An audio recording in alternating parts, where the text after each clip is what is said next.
Hey, it's Jen Mack, Lady of the Mind. Welcome to Life Mastery Decoded, where I help you decode the struggles in your life in the areas of health, wealth, relationships, and spirituality with mind mastery, emotional management, and meditation. Welcome to today's podcast. Ladies, it's Jen Mack, Lady of the Mind. Welcome to today's episode where I hope I am finding your peace. If you are not finding your peace, and it is my intention that in today's episode I give you one nugget of inspiration towards your transformation. So hey, I've been doing a lot of thinking. I'm on my own personal development journey. I have a new book. I am expanding myself like crazy and really pushing my own boundaries. And so I want to share something with you. There is other than happiness, there is something that we're chasing. And that is peace. That is having peace within ourselves about what we're doing, where we are, how we engage with people, the money we're making, the house we live in, all of the external environment. We want it really to be peaceful. And then in that peace, we find happiness. In that peace, we can elevate it just a little bit. And I wanted to share kind of this epiphany that I had in reading this book. I'm reading Tony Robbins, who's a huge personal development guy. I've been following him for years and years and years. I really like him because he's very punchy. He's completely in your face. He's very intense. He believes wholeheartedly with a tremendous passion about what he does and what he teaches. And his bottom line is getting us to be motivated. He's not motivating us. He gives us these tools.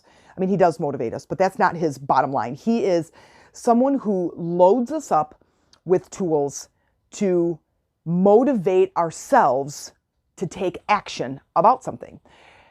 And this epiphany that I had was kind of interesting.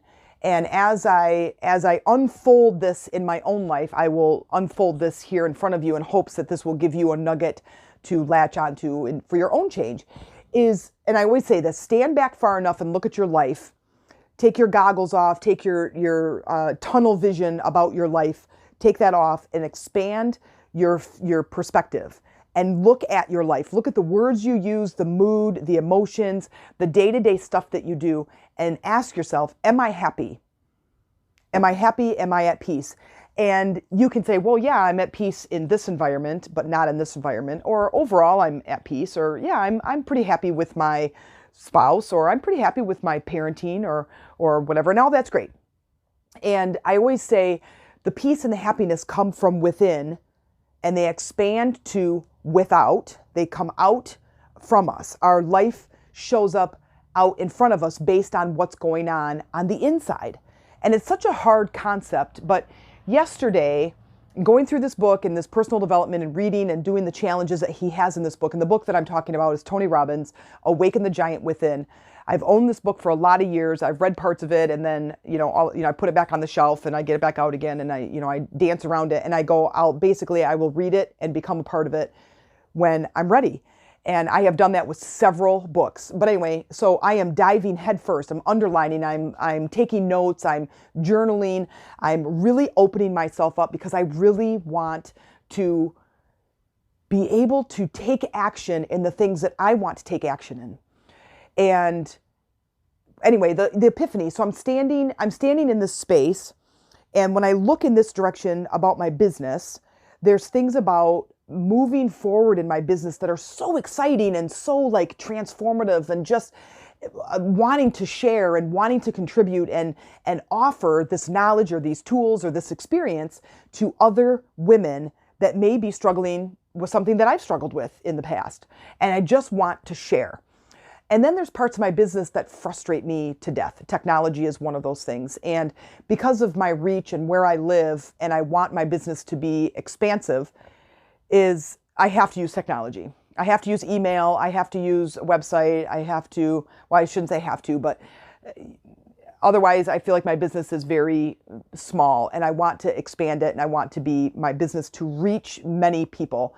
And the ways that we can do that are quite phenomenal, actually, but it's challenging for me. I'm very hands-on and live and in person. That's where I really show up, and that's where I really shine and where it really feels like a part of me. So, but when I look at my business over here, I think, man, I want these things in my business and I really like this part of my business, but I really want my business to grow in this way. And so there's parts that are both exciting and frustrating. So when I stand on this square and I say, okay, let's think about the things that are exciting, that excites me. And sometimes I take action, and sometimes I might create a course or, create a sister circle concept, and I'm going to bring that concept. I might do some slides, whatever. I might do something, okay? On the other side, the things that are frustrating are probably the things I need to release those things and work on the limiting beliefs that are in that direction that are causing that frustration, my relationship with technology. But in the meantime, when I have this polar opposite pull, like it's a 1 over here and it's a 10 over here, and that polar opposite pull can really leave you paralyzed. So take, for example, you're in a job that you really, really like the person, the people that you work with, but you really hate the actual work, or vice versa. I really like the work and the environment, but I can't stand the people. You kind of become immobile. And one of the things that tells me is, because when you're in a space you can't make a decision, is you don't have enough information. And sometimes it's the information outside of you, knowing if you can't make a decision, let's say about going to dinner with friends, well, you need to know where you're going, how long you're going to be. Now, this is me. I have kind of a social anxiety. I try to release it and I try to go with the flow, and I've gotten a lot better at it, but I would most always say no. When anybody would invite me anywhere, I would almost always say no, because I needed so much information that it felt obnoxious to me. Anyway, and so, but if my friends say, hey, come out to dinner, and in a real world with my friends were completely accepting of my weirdness, I would say, okay, where are we going? What kind of food is there? I would totally be looking at the menu. And how long are we going to stay? Who's all going? So what I'm doing is trying to gain some clarity, a vision, so I can see exactly what I'm walking into. And once I can see exactly what I'm walking into, then it's a lot easier for me to make a decision. Okay, so now I'll go back to your job. If I can see clearly what exactly I want in a career, then I can easily make a decision. Go back even further with my example, if I can see clearly where my business is going and what I want to do and how I want to form this business and deliver information, education, transformation to my people, and it's very clear, then I can make a decision. So I have all of the parts and pieces. So if you're having a hard time, not necessarily with the making decision part, but maybe you're a little bit confused, where I'm experiencing this thing, but it's not really fun, or I don't know, I feel like I'm being pushed to make a decision about this thing, but I'm not sure why. Ask yourself, am I clear? Am I clear about what I want in a relationship? Am I clear about what I want in my career? Am I clear about what I want in whatever it is that you can't make a decision about? And I bet you're not. I bet you don't have a clear vision about the thing. So if you don't have a clear vision about the thing, then you say, okay, let's stand back and take a clean sheet of paper, a clean slate, and say, what is my ideal work environment? What is my ideal business? What is my ideal relationship? And start putting the pieces together. And if you can't do what I want, then do what I don't want. When I was younger, a young girl, and I was, I don't know, 12 or 13 years old, and, starting to kind of get into the dabbling of, ooh, I want a little boyfriend. I'm in 7th grade and I want a boyfriend. And, which is funny all in itself because of how far I've come along, obviously. And, so I'm like, oh, I just want a little boyfriend, so I get a boyfriend and he's an idiot. So then I'm like, okay, so I want a boyfriend who isn't an idiot. That's basically my criteria. So I want a boyfriend who's smart. Like this first boy that I dated was not smart at all. And I'm like, okay, so now picture this piece of paper with a circle in the middle, and the things that I want are within the circle. The things that I don't want are outside the circle. Okay, so now the only thing that goes in first, the only thing that goes in the circle is I want a boyfriend. And there's nothing outside the circle and there's nothing else inside the circle. Pretty simple, right? So the first boy that shows up, I'm like, okay. And hey, how about you and I, will you be my boyfriend? And he says yes. And I'm like, okay, so 7th grade, we're quote dating, right? And it's just a term. Nothing ever happened, right, between us. And then I kind of found out he was kind of dumb. And so now I decide I want a boyfriend who's smart. That's the only thing in my circle, nothing outside the circle. And then I start dating this guy. Now move forward to like, I don't know, I was a junior high. I'm sorry, I was a junior in high school, 11th grade.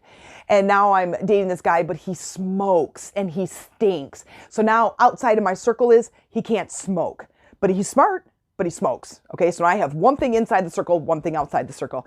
And it keeps going, it keeps going, it keeps going, it keeps going until I'm probably like in my early 20s. I'm like, okay. I'm not going to date boys anymore. And the real truth is that I'm gay and I want to date women. So now I crumple up that piece of paper, get out a new piece of paper and start all over again. And my relationships were awful in the beginning because what I had in the inner circle is, okay, I'm gay and I want to date this. I want to date a woman. So it was a little bit of a shit show in the beginning. If you've listened to my previous podcast, you understand it was awful. You know, I had to obviously, as I was getting older, I'm like, I really had to polish up what went in my circle. But good awareness for you is to gain that clarity. Is to stand back and say, what is it that I don't want in a career? To then transform. If I didn't have this, then what would I have? It's all, I don't want to make minimal amount of money. Okay, so what do you want? What is good? What is a good amount of money? Do you want to make 25 a year? Oh, I have to make more than that. Okay, do you want to make 50? I have to make more than that. How about 100? Well, that might be more than I need. Okay, how about 60? 60 would be good. I mean, that's $5,000 a month. Can you do that? How about 80? Right? So you start to teeter-totter back and forth, then create this really vivid, beautiful image of what it is that you want. There is something extremely empowering about that. Because I'll tell you, most of the people that I work with, most of my friends, my family, they go through the world with blinders on. They go through life blind. Sleeping. They are sleeping through their lives. Hey, I know. I'll go get my my doctorate in, and I'll be a family practitioner. Says who? Then you go into debt up to your eyeballs or more. You get your doctorate. You become a family practitioner. You open a practice and you hate it. Crap. Now what? You go from one job to the next job to the next job. You get married, you have kids, you get a house, you move in the suburbs. Ugh. Because we didn't stop to think. We didn't stop to ask. Somebody said, hey, do you want to get married? And you said, hey, okay, that sounds good.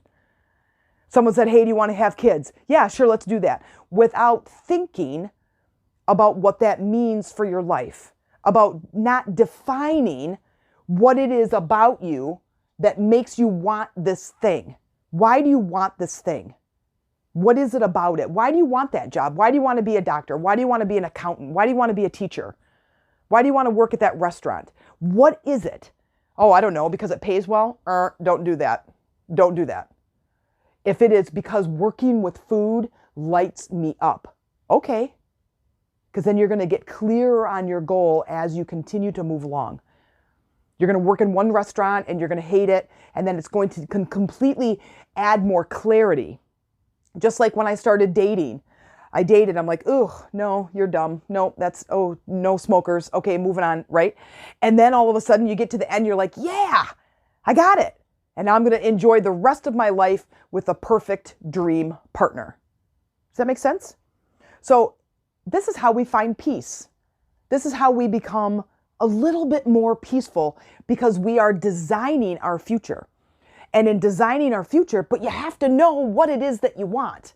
And I know that is so weird. And I hear a lot of personal development teachers talk about this endlessly. We don't know what we want. And the reason we don't know what we want is because we think we can't have it. And isn't that sad? Isn't that sad in a world of personal development where the thing about life is energy? The way that energy moves, the way that the law of attraction is, the way that visualization and how much power it gives us, how can we not create our life? Well, we don't know how. We don't know how.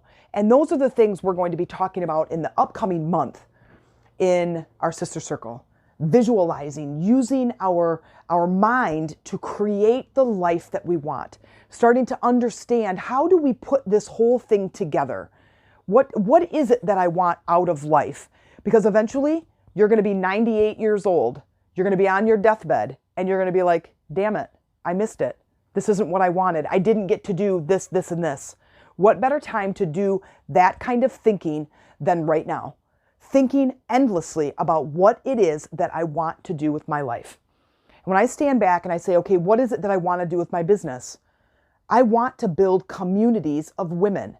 I want us women to get back to the core of who we are as a group. We love the camaraderie. We love the gathering of like-minded people and supporting each other, but sharing our stories. We like to talk. We like to show our emotion. But yet what happens is we marry a man, we have kids, and we lose our friendships. We don't stay tuned to our families. We don't have a community that we're a part of. When our parents get old, they don't live with us. They move out, they move into a home. We don't have that community. Maybe you belong to a church, but maybe you don't. Maybe there isn't a community that you can speak your mind and be your true, authentic self.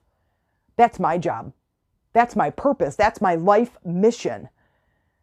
And so I want to do live events. I want to do women's retreats. I want to hold group coaching programs where I am helping you to manage those emotions and master your mind, getting your mind to be on your side so you're not sleepwalking through life. Because sleepwalking, you get whatever you get.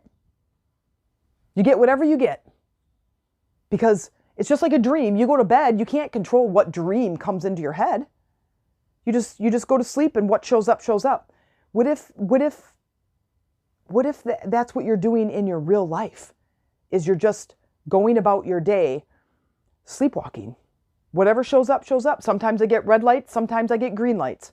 Sometimes I get good food at the restaurant, sometimes I don't. Sometimes I have a good day, sometimes I don't. What if I told you that you can start to control that? You can start to manage that a little bit and start to influence the energy of which you are walking through every single day. The experience that you are going through every single day, you have some influence over. It's pretty exciting, isn't it? Well, that's what I'm starting to learn. I've been learning that for 20 some years, but really starting to implement, really starting to play with this energy, and I'm really liking the results that I'm getting. And I would love to share them with you. So coming up in June, we have some sister calls. Lady Rising's a Facebook group. Go to Facebook, go into the search, type Lady Rising, come in through the member area. Ask, when you get the member question, say you're coming in through the podcast and join us. It's going to be a really, really fun, exciting journey. And if you are hearing this in the future, Lady Rising group is still there, still growing, still people, we're still doing it. Come on, bring yourself over. Start creating the life that you want to live. I can't wait to see you. If you liked this episode, please share this with 3 of your friends. And if you like this episode and look forward to future episodes, please consider making a small monthly donation to help support this podcast. If you're looking for a community to join and have more access to me, then consider joining one of my communities. Chakras for Beginners is an energy-based community that is highly active and growing every day. Lady Rising is a sistership community where the focus is on spiritual support and empowerment. We hold monthly calls and talk about topics just as like today's episode. We also have an online store where we can meet your meditation and chakra needs with products for your journey. You can visit us at www.themeditationroomtc.com. Thank you for joining me and being a valued listener.